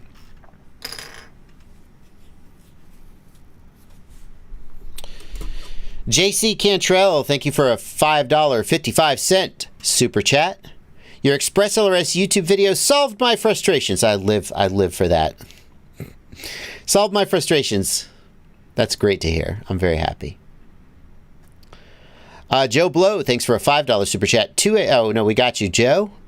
Zanakis, we got you. Bubby FPV. Bubby FPV, leaving me a $20 super chat.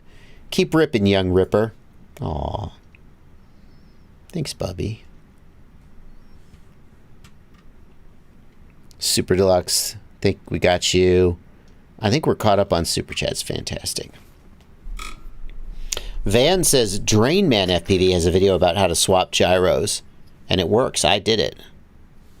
Ooh, Synthetic. I know where you are. Synthetic says I'm missing the stream, but for good reason. I gotta get back to Atlanta.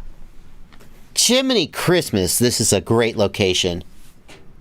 I don't know how they haven't, like, I don't know how security hasn't been like, you kids get out of here. This is such a good location. You guys have seen this on Ciati's videos, Mr. Steele's videos. What a amazing, Atlanta is so good for freestyle. But I got to tell you guys, if you go to this location in Atlanta and you fly, it will kill your quad. It will destroy your quad. There is very little. It's very unforgiving.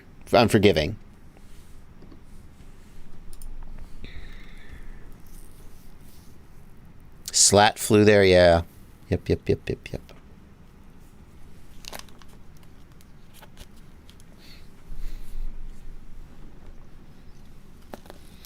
I crashed in the pool and I didn't get OSD. I didn't get DVR. I was rolling, but then I unplugged my goggles without stopping the DVR. Orca, put a capacitor in your goggles so we can stop the DVR. It's the one thing Fat Shark does right with their DVR that Orca doesn't. How do you not solve this, Orca? Put a capacitor in there that allows the DVR to close the file. Jim Pratt, this does not stream on Discord live. This streams on YouTube, but the chat is happening in Discord. So these people are watching on YouTube, but they're commenting on Discord.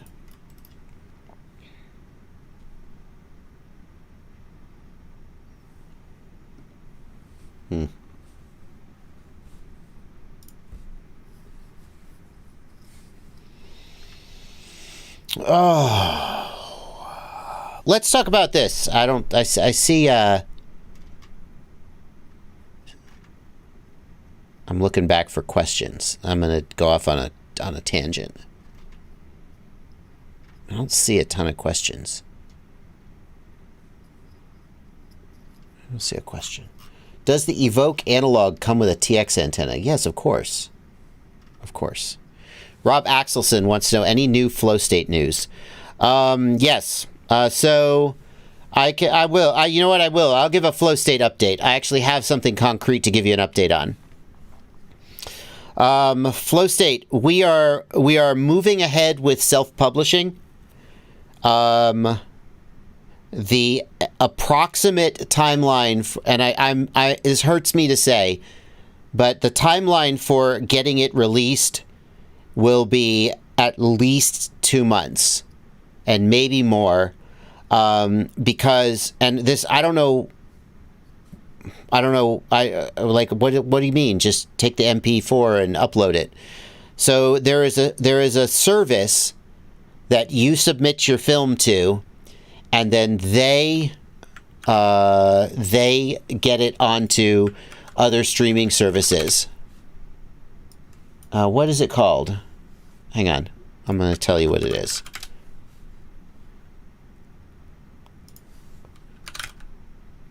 One second.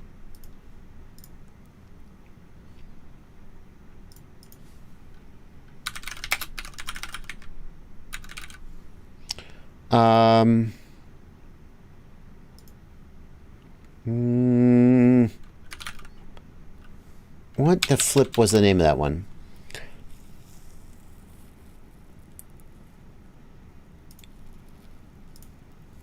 Hold on. It's like Flix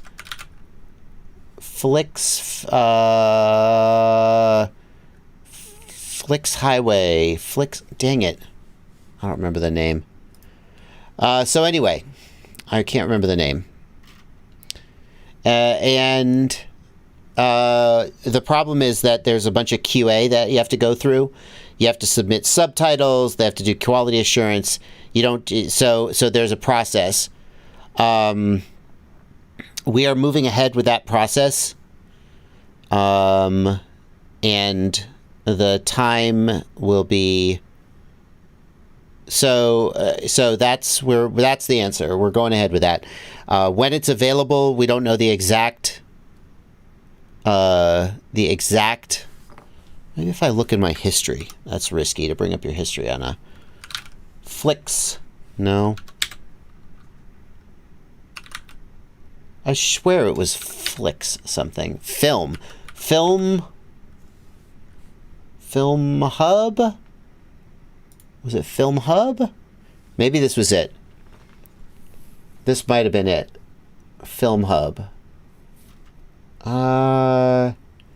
Yes. Yeah, I think this was it. So I think this is what we're currently looking at, Film Hub. So we submit to Film Hub and they get us onto other streaming services, including Prime Video, Apple TV, Google TV, and so on. So we are currently moving that direction. We also would like to do DVD and Blu-ray disc releases, aka Drone Flyer. That is in plans.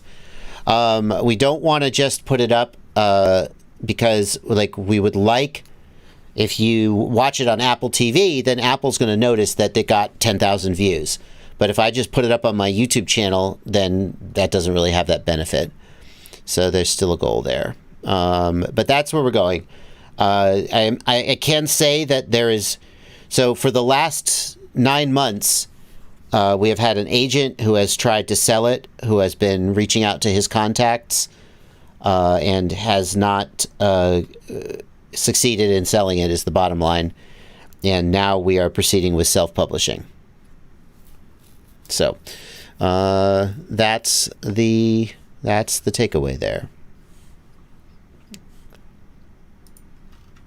So, what do you think is the best? What do you think is the best action camera to use today? I've been thinking about that because my last Hero 7 was my go-to. And it was the Hero 8 was when GoPro started to get heavy. Hero 7 has pretty decent image quality. Arguably the 9 and the 10 are better.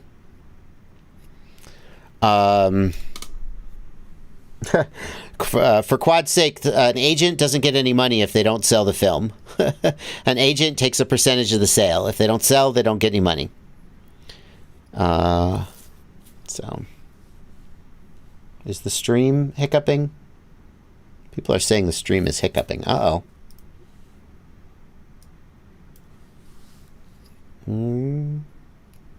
Oh. Well, it's back now. So let's talk about action cameras. I broke my Hero 7s now, and I looked, and I can't buy new Hero 7s. New Hero 7 is like $350, $325. A new Hero 8 is below $300. So it's cheaper to get a Hero 8 than a Hero 7. So then. But I don't want to run a Hero 8. It's gotten heavier. It's gotten bigger. Stingy, and the other thing is that you can no longer get so what about insurance? I don't want to run a action camera without insurance on it because I know I'm going to break it, right? So I need to find somebody to sell me insurance on this gosh darn camera. So I used to use, and you can see here, I've been searching, $289 for a Hero 8. That's fine. I would pay $289 for a Hero 8, but not without insurance. So look, Shurion camera protection plan. Okay, so this is what I used to buy instead of Best Buy when I bought cameras off of Amazon. How much is this camera? It's $300. So we need I don't want the 3-year, 2-year electronics protection plan. $250. Here we go. So this is the plan you want. No, it isn't. No, it isn't. This looks like the plan you want. It is not. This plan is completely worthless. Tech support included to help you. Shut up. Don't insult me. What's covered?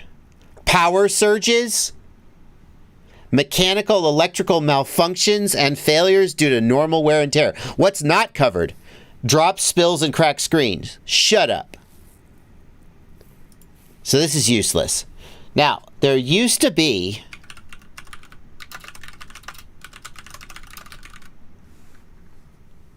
an accident protection plan. This is the one that covers when your camera breaks. Nope. Currently unavailable. They don't sell it anymore. As far as I know, you literally cannot buy this anymore.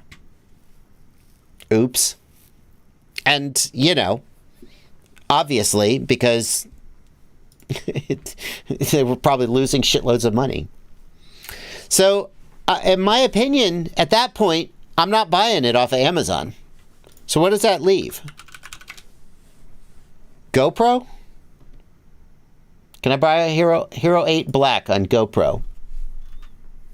$279. Can I buy it with a GoPro subscription? Can I buy it with no questions asked camera replacement? Okay. I'd do that. I'd consider that. If I could get insurance on it for $279, that seems okay. I wasn't sure if you could still buy the GoPro Hero 8 from GoPro's website. So the other thing, though, is I'm looking hard at the DJI Action 2. What got me looking at it is Stingy uses it. And Phantom FPV uses it. And it's available $279? That doesn't seem right. Why is that so cheap? That doesn't seem right at all. That's ridiculous. Is it really $279? Okay. That's shocking. And this you could buy with Best Buy insurance in the store. Tempting. However, the image quality is not as good as a GoPro. However, Stingy says I was asking Stingy about this. He says he's never going back to GoPro. Because he says he has not killed his Action 2. He says his Action 2 is, like, indestructible. It's tempting. See, so there's all the problems with the battery life and the storage management on the Action 2. But they probably can be dealt with. Stingy deals with it.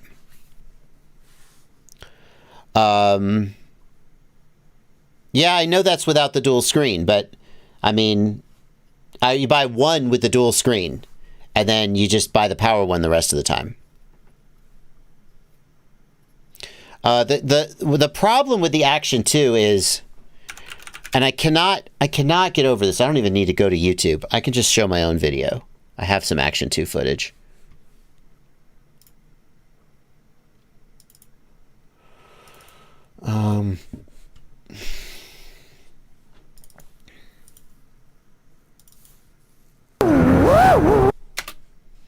This is the problem with the Action 2. The frickin' dynamic range is trash. Trash. Look at the shadows. Look at the shadows. And this is with the Cine D profile.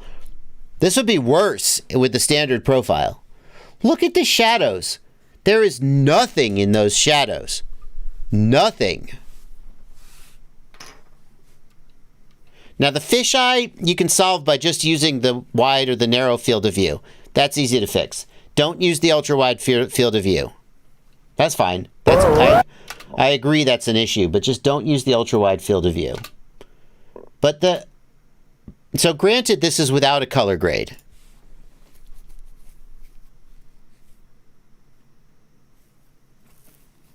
Granted, how good could it, but I mean, you can't make there be shadow detail that isn't there. Right? It's just not there. The sharpness I could live with, Super Deluxe. It's just the total lack of shadow detail that kills me. And you look at a good grade. You look at a good color grade on GoPro footage and it looks amazing.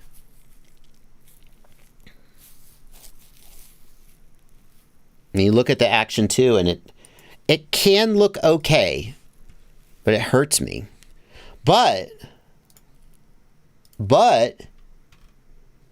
it's like 100 grams lighter than a GoPro. Oh, did I forget to mention?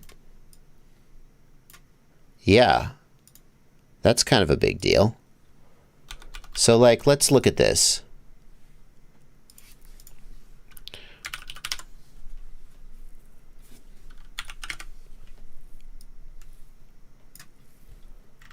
Let's look at this. What can we do with the shadows? Let's find a good scene with some shadows. So here the shadows are not so bad. Like in this area, you've got some shadow detail. Like if we try to lift these shadows, there is something there, right? That's fine. Not that I would actually do that, but like here though, in this kind of scene,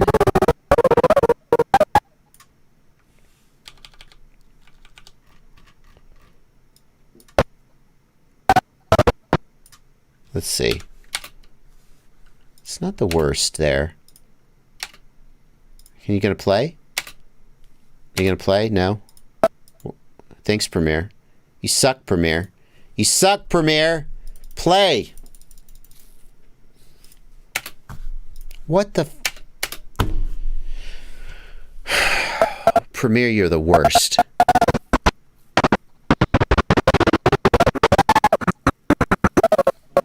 Like here.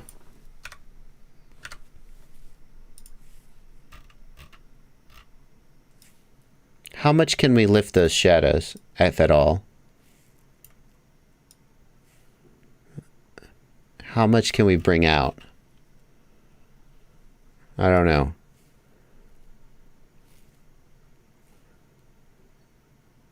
Yeah, I don't know. We'll probably let somebody who's better at color grading than me take a stab at it. So that's what I'm thinking about. I'm thinking that maybe the DJI Action 2 is actually the best FPV action camera you can get today. Maybe. Because you can get it from Best Buy in store. Sorry, people who don't live in the USA. You can get insurance in the store. It's 100 grams lighter than a GoPro, roughly, maybe more, which makes a difference when you're flying. Stingy says it's durable as hell.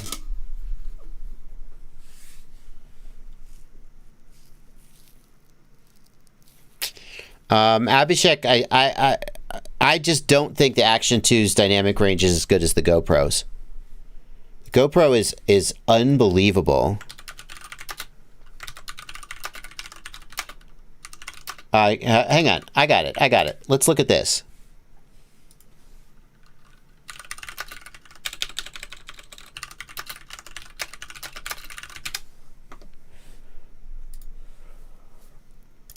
So this is my bones review.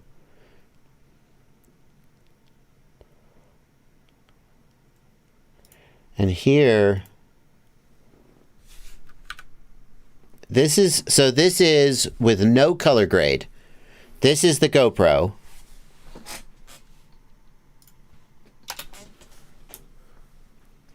That's the GoPro. Here's the run cam. And here's the Action 2.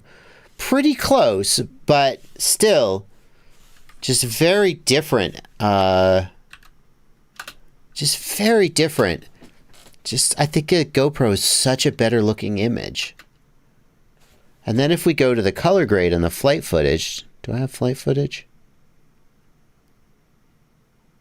from the DJI? Yeah. The bones is just so much. Look at that. It's not just the exposure. Look at the difference. You've so much more to work with in the GoPro. It's crazy. It's crazy how much more detail you have to work with. Look at it. It's crazy. Anyway.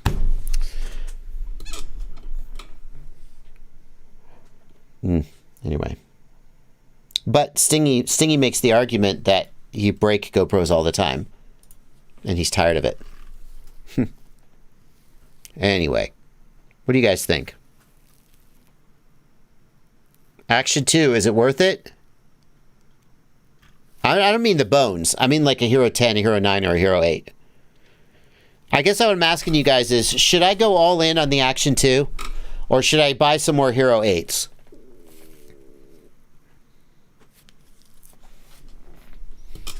DC, you have to use the battery module with the Action 2. Yeah, otherwise, the battery isn't going to last long enough for you to go through a day of shooting. And what you really are going to do is you're going to have 2 Action 2s, and you're going to be swapping them out. That's the right way to do it. Just like we used to do with the Hero Session, you're going to have 2 or 3 Action 2s with 1 or more battery modules. The battery module is going to be perpetually on the charger, and as you land and you notice that your battery's getting low, you pop the Action 2 out, you drop it onto the battery module, you start offloading your footage to the SD card, and you put another Action 2 in, while that takes 15 minutes to finish and charge up.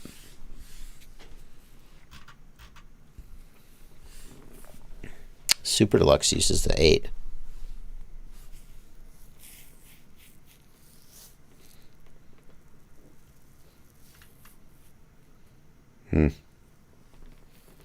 Light and durable. Yep, I just wish they had the dynamic range of a GoPro.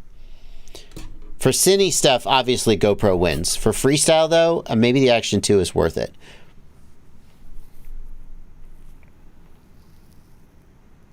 The other thing is that DJI's stabilization is glitchy. DJI's stabilization is glitchy. On hard freestyle moves, rock-steady stabilization is glitchy. It's a shame. All right, we got about 5 more minutes in the stream. I've got a couple super chats. Up North Expeditions, thanks for $2.79 Canadian. Thanks for responding to my email. What are the best 7-inch options? Yeah, glad to help. Glad to help. Tom Weich, thank you for a $2 super chat. DJI Action 3 coming soon. See if they get anything close to a GoPro's. I'm torn. I'm really torn. So I'm just going to fly this Action 2 until I break it. But I need to send that footage to Fabio and see what he makes of the color grade. That's what I need to do. Because maybe I won't want to... I mean, the GoPro footage kind of looks bad coming out of the GoPro. So... Is the CMW America a good starter racing frame? Andrew Plemons. Yeah, it's a good frame. Most people today are running the Switchback. I think if you're looking for a racing frame, you should start by saying, what don't I like about the Switchback? And then if you can't think of any reasons not to get the Switchback, think about the Switchback. What are the recommended PWM min and max in BLH32s? Thomas and Stella Galanou. Thank you for €2. It depends on your needs. With a 5-inch quad, there isn't much point in having a max over like 48K, 42K. So min as low as it will go, max with a 5-inch quad doesn't need to go much. I'm assuming are you doing by RPM? Wait, are you doing by RPM or are you just doing min and max? If you're doing min and max, you probably want, it really depends on your needs. For example, some people would have a min of 16 and like a max of 24.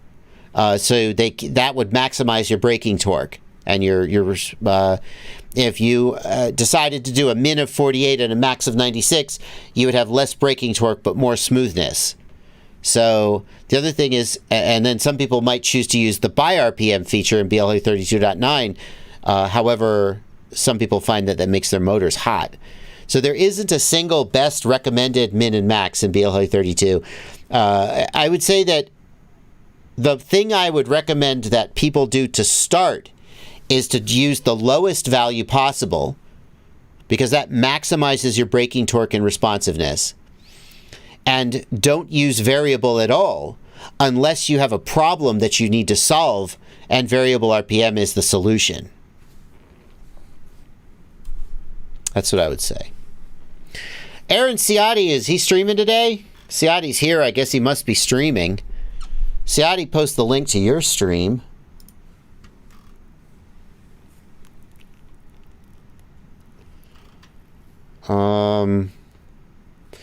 Mr. Blue Sky asks, if you had to compare the Action 2 to the Session 5 on color performance, which should you pick?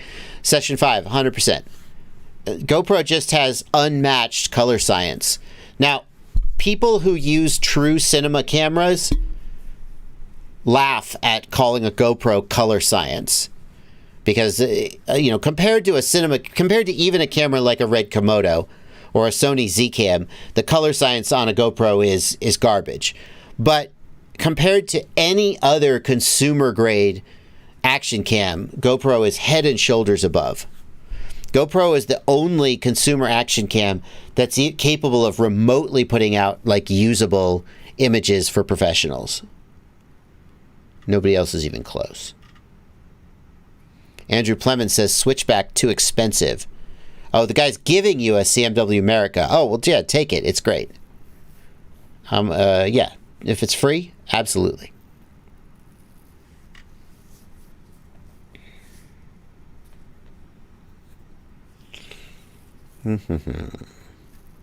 So that's where I'm at. I guess it's too late to do a poll. Should Joshua buy 3 Hero 8s or should he buy Action 2s? That's where I'm at. That's what I want to know. I haven't decided yet. That's going to do it, folks. Though we're going to wrap up. Ciotti is going to be streaming. He's posting the link to his stream. Thank you guys so much for coming out. I hope you enjoyed. He's going to be finding the best 1404 motor and upgrading the 100 mile an hour Razorback. In the meantime, I will ponder what I'm going to be running, what camera I need to get. If I could get used... The thing is, Mike Bergman, a used Hero 8 for $150, that's getting to the point where it's cheap enough that I might not need insurance. But for $300, I want insurance. Anyway. I mean, if you think about it, the Hero 8 with a year of insurance, let's say you replace it one time, so you paid $150-ish bucks.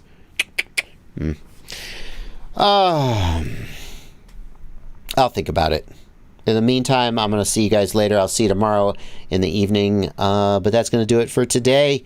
Thank you for coming out. Have a great day, everybody.